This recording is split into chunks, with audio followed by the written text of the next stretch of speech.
The case against 6 men accused of the murder of whistleblower Babita Deokaran has been postponed to the 15th of August in the High Court in Johannesburg. This as one of the accused advocates was not present in court to allow the several administrative matters to be resolved. Deokaran was shot dead outside her home in Winchester Hills, south of Johannesburg, in August 2021. It's been a high-profile case that's been dragged by several postponements and several administration issues. It's been 2 years since Babita Deokaran was murdered. She was a senior finance official in the Gauteng Health Department. At the time of her murder, she had flagged suspicious payments worth 850 million rands to various companies. The 6 men accused of her murder face charges of murder, attempted murder, conspiracy to commit murder, and possession of unlicensed firearms and ammunition. Her family and civil rights organizations continue to call for justice. Right now, let's discuss this further. We're now joined by Ben Theron, Executive Director of the Whistleblower House. Thank you so much for your time. It's been 2 years since Babita Deokaran was murdered. I mean, the case has been dragging on for several postponements now, and a number of administration issues. Are we ever going to see justice for Babita, do you think? It's been 2 years, almost to the day, where this has happened. And it's very sad that the justice system has been delayed and delayed. We can only imagine what the family goes through every time a court case appears, and it gets delayed and delayed. 2 years is a long time for a family to suffer this way. The sad thing is the repercussions inside the department has not really come through. I mean, the employees and the officials that were fingered by her are still there. The contractors that were fingered, they are still operating there. They are still getting contracts. It's sad. South Africa should not be allowed to suffer this way.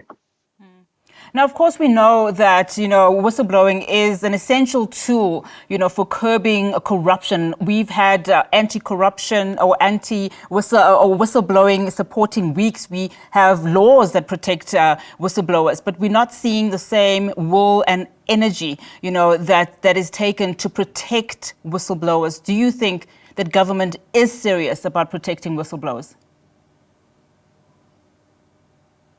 It's interesting that you raise the point. At the moment, there's new laws there were suggestions made, and the suggestions are now being responded to by the general public, and the deadline is the 15th of this month.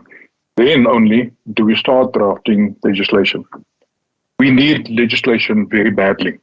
I believe that the Justice Department is serious. The recommendations they've sent out to the public for public comment is absolutely fantastic.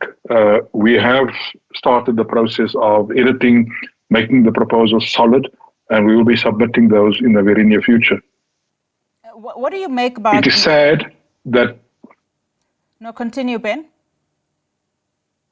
It is sad that the system as it is today is not really taken seriously. If you think about what has happened over the last few days, Wednesday, Thursday, where a whistleblower came forward, Dorothy Mumusi, and she came forward, she spoke to the head of the Hawks, she made statement to them.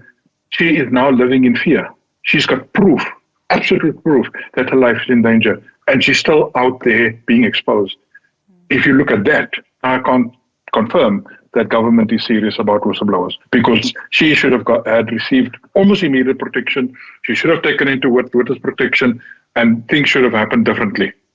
And in fact, I was going to mention Dorothy Mushi's case as an Eskom manager. She spoke to one of my colleagues a little bit earlier on right here on the channel. And one of the things that she said was one of the strategies that these corrupt suppliers do is actually turn the tables on you. In fact, she was almost arrested because one of the suppliers then said she wanted a bribe from them, where in actual fact, she was investigating them. She also raised it with the former CEO of Eskom, Andre de Ruyter, who ignored it, essentially. So it's not only government who's ignoring it, but we're also finding that in companies, there is a lot of neglect in as far as listening to whistleblowers. What interventions can be done there, in as far as companies are concerned?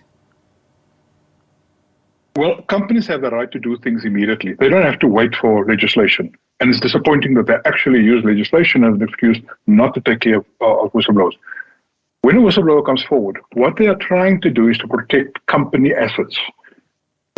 What Dorothy is going through is nothing unusual, sadly, because what happens is that the people that are corrupt, when you start investigating them, they then react and they attack you as an investigator, and then you become an accused. So therefore, you now have to defend yourself despite doing the work that you should be doing. That's the first point.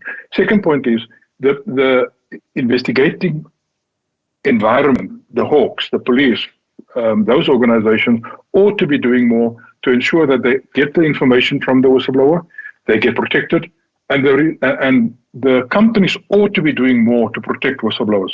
They should be at least providing some support, some kind of protection, because an organization like ESCOM have the facility to provide security guards, which has now been given to Dorothy, hopefully. Where we're moving with the legislation is to ensure that the company have a responsibility to protect whistleblowers.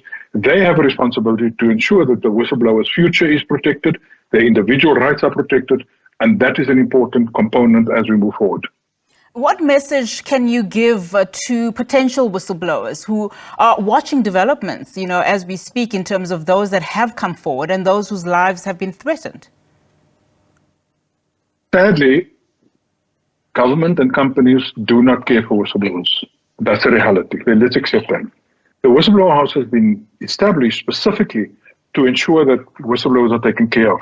And we have been working overtime to ensure that whistleblowers come to us are protected physically, they get legal support, they get financial support, and we're trying our utmost to ensure that whistleblowers can survive to at least get to court and to talk about the matters and to ensure that corrupt people are being brought to book.